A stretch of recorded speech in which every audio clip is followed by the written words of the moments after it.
Serial तुमसे तुम तक के अपकमिंग एपिसोड में अब आप देखेंगे जबरदस्त ड्रामा और हाई वोल्टेज ड्रामा, जहां पर फाइनली गुंडों को चकमा देकर हमारी प्यारी अन्नू पहुंच जाएगी गायत्री देवी से मिलने के लिए उनके घर यानी कि वर्धन निवास आने वाले एपिसोड में। जी हाँ दोस्तों, देखना काफी दिलचस्प होने वाला है।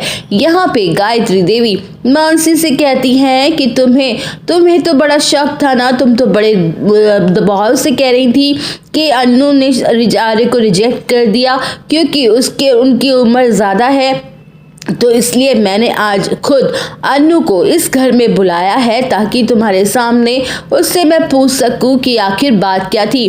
कुछ ही ऐसी देर में अन्नू वहां पहुंच जाने वाली है। वहीं पर देखेंगे कि मीरा को जब ये बात पता चल जाती है कि अब अन्नू जाने वाली है आर्य के घर उनकी माँ से मिलने के लिए, तो उसे ऐसा लगता है कि अब वह माँ से रिश्ता बनाने की कोशिश कर रही है, उनके दिल में अपनी जगह बनाना चाहती है, अपनी मीठी मीठी बातों में उन्हें फंसाना चाहती है, लेकिन ये मैं होने नहीं दूंगी। मीरा ये सोच लेती है कि मैं किसी भी कीमत पर अन्नू को गायत्री माँ से दिल में बसने नहीं दूंगी, इसलिए वो अपने दूसरे प्लान को एग्जीक्यूट करती है और फिर से एक बार रघुपति को पहले तो जम के फटकार लगाती है कि उसने साड़ी ठीक से फाड़ी और जलाई क्यों नहीं।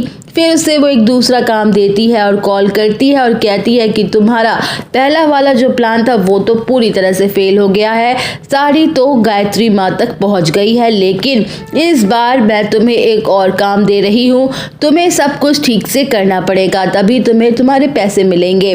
अन्नू को वहाँ पर पहुँचने नहीं देना है वर्धन निवास में किसी भी कीमत पर। तो रघुपति कहता है कि ठीक है मैडम, आपने जैसे कहा है मैं वैसा ही करूँगा, और अन्नू किसी भी हाल में वर्धन निवास नहीं पहुंच पाएगी।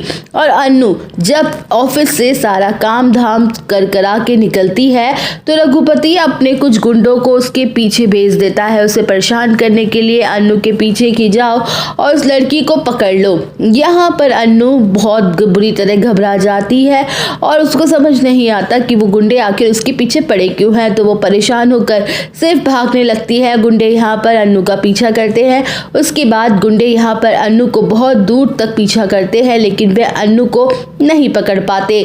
अन्नू यहाँ पे गुंडों को मारती भी है और उनको चकमा देकर रफू चक्कर हो जाती है। उसके बाद अन्नू वहाँ से निकल जाती है। जब अन्नू वहाँ से निकल जाती है तो वहाँ पहुँच जाती है आर्य के घर पे, और फिर मीरा को पता चलता है कि उसका ये वाला प्लान भी बुरी तरह से फ्लॉप हो गया है। अन्नू तो सबको चकमा देकर सीधे पहुँच गई है गायत्री माँ के पास। अन्नू यहाँ पे पहुंच चुकी है आर्य सर के घर पे। फिर से वो रघुपति के ऊपर गुस्सा करती हुई नजर आएगी मीरा और कहेगी तुमसे तो एक काम ढंग से नहीं होता है, तुम इंसान नहीं जानवर हो, मैंने जितनी बार भी तुम्हें काम दिया है तुमने हर बार उससे फ्लॉप ही किया है, इस बार मैं तुम्हें कुछ नहीं कहूँगी, तुम जाओ अपना काम करो, अब जो करना है वो मैं खुद कर लूँगी। तो इस बार वह अन्नू को जो ड्रेस देने वाला है आर्य सरप्राइज में, वो उस ड्रेस को ही चेंज कर देगी और सोचेगी कि ये प्लान तो मेरा ज़रूर कामयाब हो ही जाएगा, ये ड्रेस मैं अन्नू को पहनने ही नहीं दूंगी, और जो ड्रेस मैं खरीदूंगी ना वही अन्नू ड्रेस पहनेगी। और मैं भी देखती हूँ कि इस बार वो आर्य सर का दिल कैसे जीतती है। इस बार अगर पार्टी में मैंने उसका मजाक ना बनवा दिया तो मेरा नाम भी मीरा नहीं। तो दोस्तों, पार्टी में और कौन कौन से हंगामे होने वाले हैं ये जानने के लिए आप सब बने रहिए हमारे साथ। वीडियो को लाइक, चैनल को सब्सक्राइब करना ना भूलें।